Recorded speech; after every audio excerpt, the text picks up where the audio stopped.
Yes, itu pun salah satu chaos yang kecoh agak. Which is at point yang ni lah saksi dia.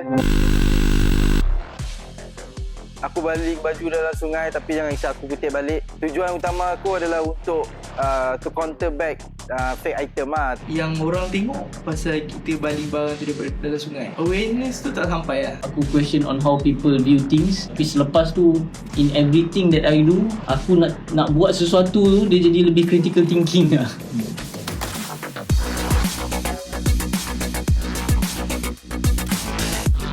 So dengan apa yang aku dapat belajar daripada semua benda, so aku boleh simpulkan dua benda. Yang pertama adalah customer lebih alert tentang kalau beli barang fake ni, memang dia akan dapat banyak keburukan lah.